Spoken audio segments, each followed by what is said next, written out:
Heute bauen wir uns mal was nach, was ich im Internet gefunden habe, und zwar aus einem Holzbrett machen wir uns eine schöne Garderobe. Man drückt unten drauf und es klappen Haken heraus. Davon gibt es inzwischen unzählige Videos im Internet, aber das Problem haben fast alle gemeinsam. Keiner erklärt euch, wo die Bohrung für die Gewindestange sitzen muss, keiner erklärt euch, wie der Abstand zur Wand sein muss, und dort kann man so einige Fehler machen, damit dann am Schluss die Garderobe nicht richtig funktioniert und ihr müsst deutlich nochmal nacharbeiten. Und genau deshalb bauen sich auch viele diese Garderobe nach und wundern sich, warum es nicht richtig funktioniert. Und genau aus diesem Grund bauen wir uns heute diese Garderobe mal nach, aber der Unterschied wird sein, dass ich euch eine Berechnung liefern werde, wie das Ganze genau funktioniert und ihr auf Anhieb die richtige Bohrung und den richtigen Abstand findet.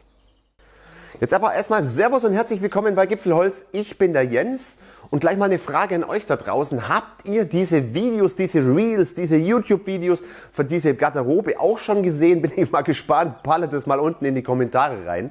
Ja, und dieses Ding habe ich schon zigmal auf YouTube gesehen oder zigmal als Reel gesehen. Und das schaut so einfach aus. Einfach nur Holzstück Brett nehmen, zack, zack, zack, paar Schnitte machen, paar Bohrungen rein und schon funktioniert das Ganze mit dem Abstandshalter zur Wand. Aber Leute, nee, es ist einfach nicht so. Man muss da schon ein bisschen nachdenken, damit es auch richtig funktioniert. Und genau darauf werde ich heute in diesem Video eingehen und wir kommen jetzt gleich mal zur Sache und ich werde euch mal kurz zeigen, warum das Ganze so ist und dass es wichtig ist, dass ihr den richtigen Abstand habt und die richtige Bohrung setzt. Schauen wir uns aber erstmal an, wie die Konstruktion überhaupt funktioniert. Eigentlich ganz einfach. Ein Brett in Streifen geschnitten, Gewindestange rein, Abstandshalter an die Wand und das sollen jetzt diese Haken sein, die dann praktisch rausklappen. Ja gut, jetzt aber wo liegt das Problem bei dem Ganzen? Kann man doch ganz einfach machen, sagen die meisten. Aber nee, das kommt echt drauf an, wo ihr dann praktisch diese Bohrung setzt und wie stark der Abstandhalter zur Wand ist. Ich zeige es euch. Jetzt haben wir mal diesen Versuchsaufbau hier da. Das sind die Hölzer, das sind diese Teile hier, die dann einfach rausklappen, die man dann hochklappen kann. Übrigens, das sind 45 Grad geschnitten. Man kann es natürlich auch in einer anderen Gradzahl schneiden. Meine Berechnung bezieht sich heute auf diese 45 Grad, weil mir einfach 45 Grad hier ganz gut gefallen vom Winkel, wo dann praktisch das hier ausklappt. Gut, also ihr seht jetzt gerade mal, es ist wichtig, dass wir den richtigen Abstand zur Wand haben und es ist wichtig, dass wir die richtige Bohrung setzen. Jetzt, wie mache ich das mit der Bohrung? Das machen wir nachher mit der Berechnung. Aber jetzt seht ihr mal, jetzt habe ich einfach mal irgendwo reingebohrt und habe gedacht, ja, hier könnte es passen. Und jetzt klappe ich das Ganze mal runter und jetzt seht ihr schon, das stimmt nicht. Jetzt müsste ich theoretisch vom Abstand zur Wand deutlich nach unten gehen, damit wir wieder auf diese 45 Grad von dem Haken kommen. Und ja, wie berechne ich das Ganze? Entweder mache ich das einfach mal frei Schnauze und zeichne es dann so ungefähr an. Und wenn man es jetzt mal ganz, ich sage jetzt mal genauer berechnet, das war jetzt auch mal so Pi mal Daumen angezeichnet, die obere Bohrung.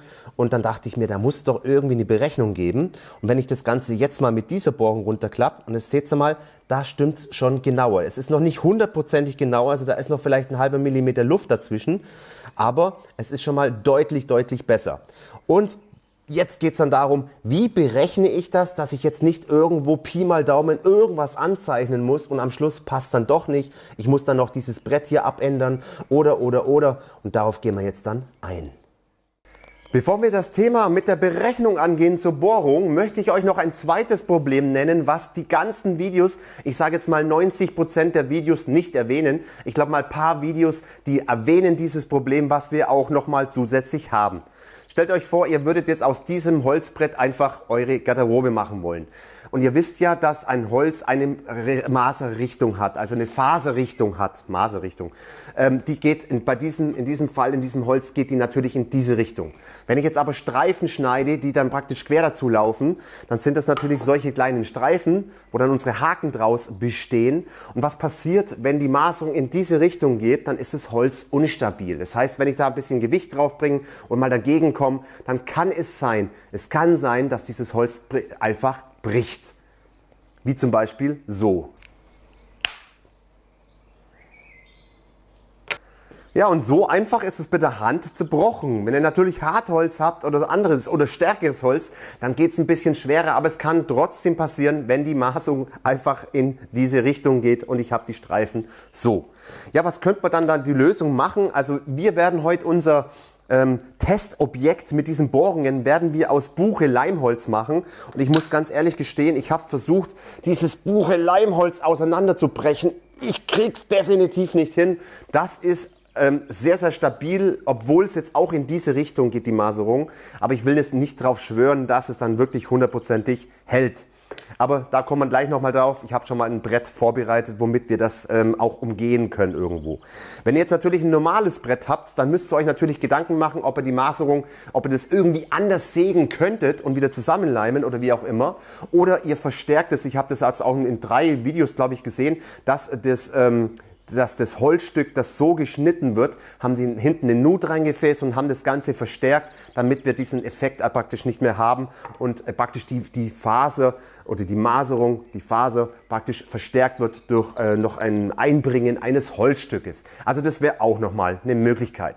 Aber wir gehen jetzt mal auf mein Holzstück ein. Ich habe da mal, wie gesagt, Buche-Leimholz verwendet und ich habe aber auch die Maserung praktisch gedreht. So, ich habe da mal was vorbereitet und zwar hier habe ich meine Leimholzplatte, Buche, also richtig schön hart und jetzt fällt euch bestimmt irgendwas auf. Und zwar die Maserung läuft in diese Richtung hier, so wie wir auch die Streifen schneiden werden. Also haben wir das Problem damit, dass die Maserung in diese Richtung läuft und dann doch vielleicht brechen könnte, obwohl es ja praktisch mit diesen hier, ich krieg's definitiv nicht auseinandergebrochen, aber egal, sicher ist sicher. Ich habe das Ganze gemacht, ganz einfach Streifen geschnitten und das Ganze wieder zusammengeleimt und somit erhalten wir dann die Maserung in diese Richtung. Also das hält echt bombenfest. Ja, meine Garderobe soll so circa, ich sage jetzt mal, so um die 60 cm lang werden. Das werden wir mal schauen, was wir da rauskommen. Ich fange jetzt da einfach mal an, alles abzumessen. Das könnt ihr natürlich entscheiden, wie ihr wollt. Ich fange hier mit 6 cm an. Die Streifen sollen, die Haken sollen 3 cm werden. Und so werde ich das Ganze jetzt immer anzeichnen. Dann lasse ich 5 cm, lasse ich zwischendrin Spielraum. Und dann kommt der nächste Haken mit 3 cm. Und so werde ich das Ganze jetzt erstmal aufzeichnen.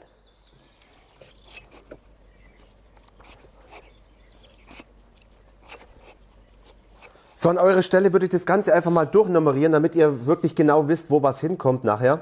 So, dann fangen wir mal dann einfach an. 1, 2, 3, 4.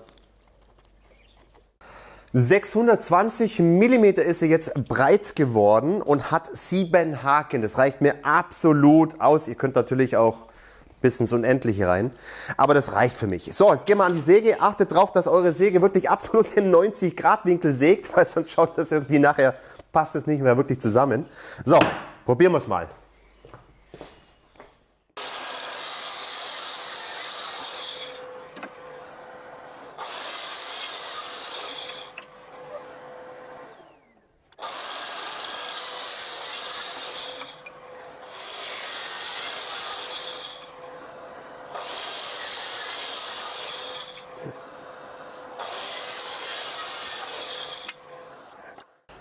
Also schön gesägt haben wir schon mal.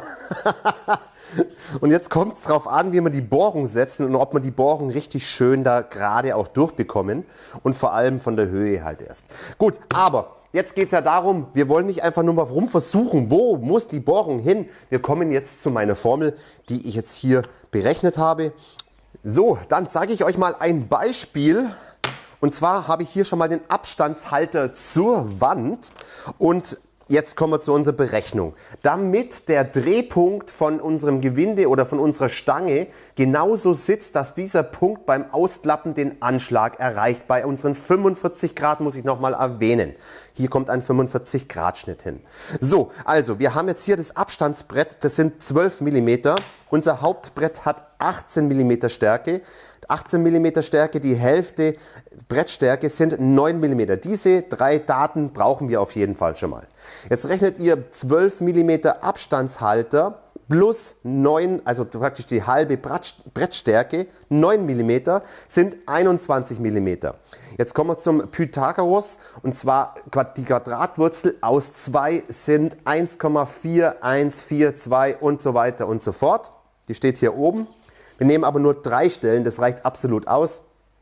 Und wenn wir jetzt die 21 mal die 1,414 rechnen, kommen wir auf 29,694. Das rundet man natürlich auch mal ein bisschen auf die 29,7. Wenn man jetzt die halbe Brettstärke nochmal dazu addiert, kommen wir 29,7 plus 9 sind wir auf 38,7 mm. So, wo muss jetzt die Bohrung hin? Das ist die Unterseite, hier kommt der Klappenmechanismus hin, also auf der Seite. Und wenn man jetzt mal dieses Stückchen rausholt, ich drehe mal, das ist unten, dann muss die Bohrung von dieser Kante unten 38,7 mm dorthin, damit wir den richtigen Drehpunkt haben, damit wir auf unseren 45 Grad, die wir da unten ansägen werden, genau auf Ebene kommen. So. Gut, dann werden wir jetzt jedes einzelne Stück hier durchbohren. Natürlich genau in der Mitte, also von den 18 mm, die 9 mm, da wollen wir es rein. Und natürlich diese 38,7 mm bzw. 39 mm von unten, also praktisch hier ist die Zahl, so rum gehört es hin. Und von unten nach oben diese 38,7. Das werden wir jetzt mal probieren. Ich kann es euch nur empfehlen. Ich habe hier einen Anschlag und einen Stopper und habe das Ganze so eingestellt. Und ich bin selber mal gespannt, ob das alles richtig schön gerade bohrt und wie das am Schluss dann rauskommt. Lassen wir uns einfach überraschen. Umso genauer ihr arbeitet, umso besser ist es natürlich.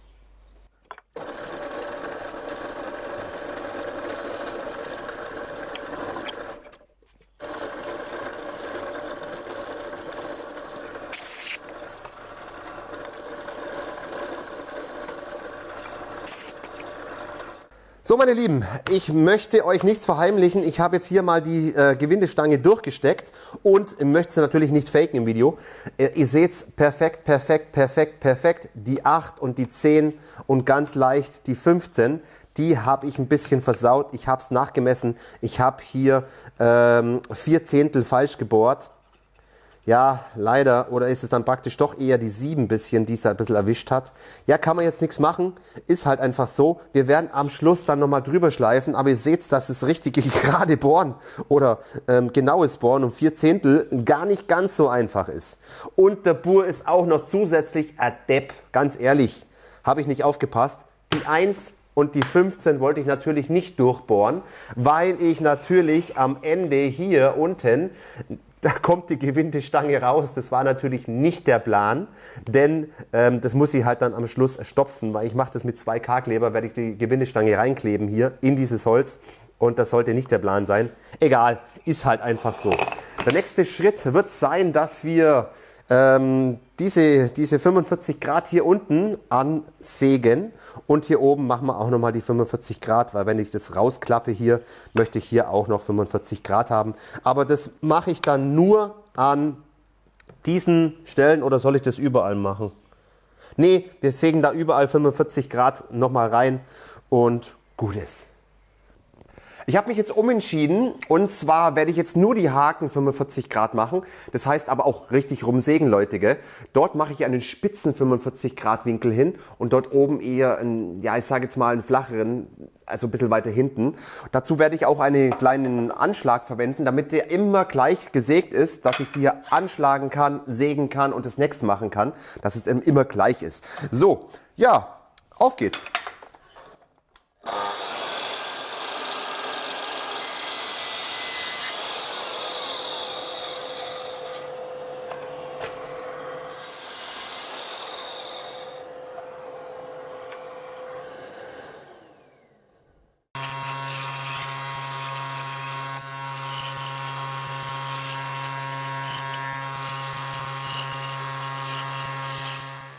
Meine Lieben, ich habe es jetzt mal zusammengesteckt und jetzt kommt die Stunde der Wahrheit, ob die Berechnung richtig war oder nicht. Und jetzt wollen wir mal draufdrücken hinten und mal schauen, wir kommen exakt auf unsere 45 Grad und genau so soll es eigentlich sein. Leute, das freut mich jetzt, dass die Berechnung funktioniert hat und dass wir genau auf unsere 45 Grad kommen, so wie es eigentlich an dieser Garderobe sein soll und keiner da draußen irgendwie erklärt. Richtig cool. Ja gut, Sinn des Videos erreicht. Wir werden jetzt im Endeffekt das Ganze nur noch zusammenbauen, schleifen. Ich werde das hinten drauf ballern. Ja, ich weiß, ich muss noch dann die Seitenlöcher dann ein bisschen stopfen, werden wir auch noch hinkriegen, aber dann sind wir eigentlich fast schon fertig und werden es dann mal probieren, ob sie funktioniert. Jetzt heißt es eigentlich nur noch anzeichnen. Ich habe jetzt die Seiten verschlossen, das wird auch noch mal geschliffen. So, jetzt noch mal schön zusammendrücken und dann werden wir das Ganze einfach anzeichnen. Apropos, dieses Ding habe ich auch letztens gebaut, ist richtig cool, muss ich sagen. Kann ich euch gern verlinken, das Video. So, zeichnen wir einfach mal an, wo unser Abstandshalter sein muss. Und dann werden wir den festmachen. Ich werde ihn schießen und dann werden wir natürlich noch mal ein bisschen schleifen. Und ich werde auch Abstandshalter ein bisschen reinmachen. Ich werde da auf jeder Seite ein Blatt Papier reinklemmen, damit wir, ja, Holz arbeitet ein bisschen und das wäre dann schade, wenn sie sich dann praktisch nicht mehr rein und rausklappen lässt. Deshalb werde ich überall ein bisschen Abstand halten, damit wir dann bei Luftfeuchtigkeit kein Problem haben.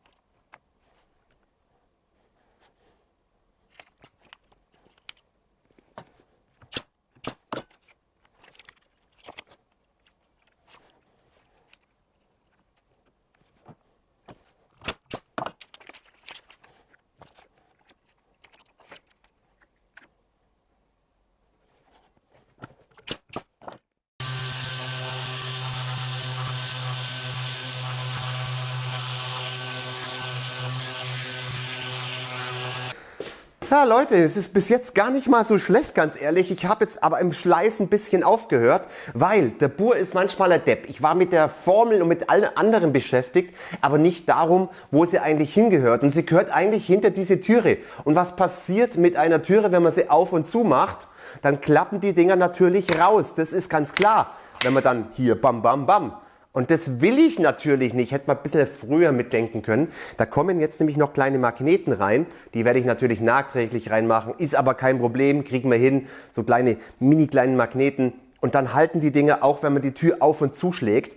Und das ist natürlich der Plan dahinter. Und das kann ich euch empfehlen, wenn ihr das an die Tür macht, natürlich gleich mitzudenken und Magneten reinzumachen. Egal, machen wir jetzt noch rein.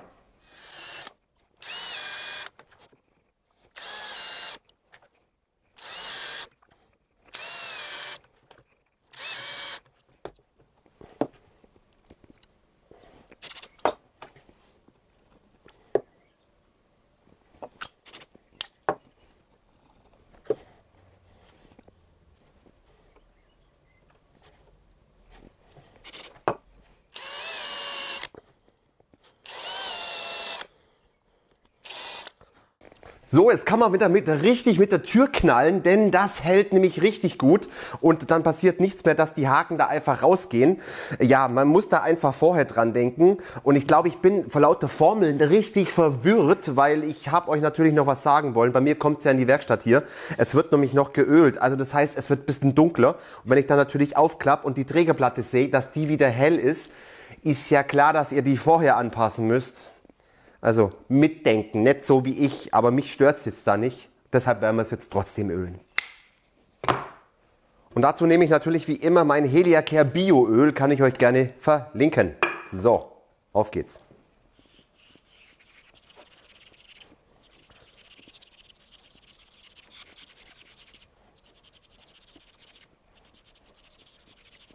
Ja Mann, sie hängt und ich finde, es schaut richtig, richtig gut aus an der Wand. Natürlich ist es Geschmackssache und ihr müsst natürlich jetzt nicht diese Garderobe gerade toll finden, sondern ihr könnt es auch verwenden, was ihr wollt an Holz, mit Baumkante, geschwungen und so weiter. Das könnt ihr alles natürlich selber entscheiden.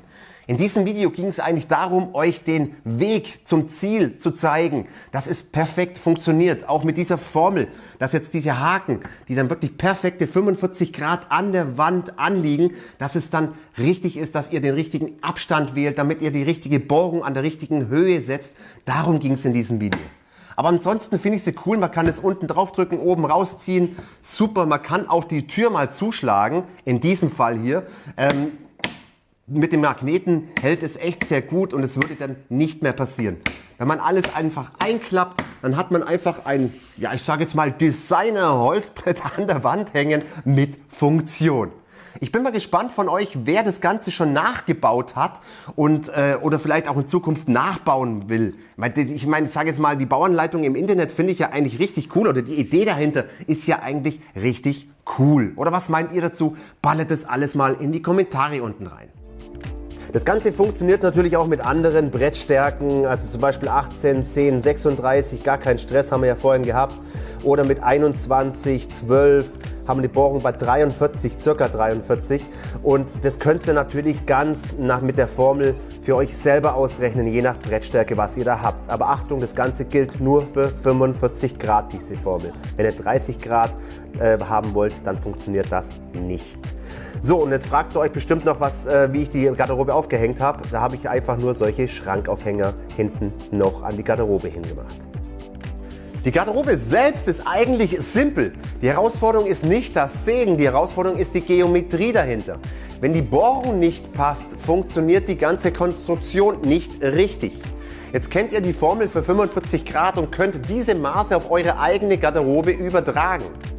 Vielleicht konnte ich dem einen oder anderen jetzt doch weiterhelfen mit dieser Formel oder vielleicht baut sie der eine oder andere ja doch noch vielleicht nach diesen ganzen Videos im Internet. Leute, wir sind am Ende des Videos. Ich hoffe, euch hat es gefallen. Lasst dem Video bitte einen Daumen da, wenn es euch gefallen hat. Abonniert den Kanal, wenn ihr das noch nicht gemacht habt. Hypt das Video. Ihr könnt dreimal die Woche hypen. Also ballert da alle 3 Hypes auf dieses Video raus. Kommentiert auch noch schön fleißig. Das würde alles Gipfelholz unterstützen. Ich würde sagen, schöne Formel, Garderobenwand, Grüße aus dem Allgäu. Bis demnächst. Servus. Was?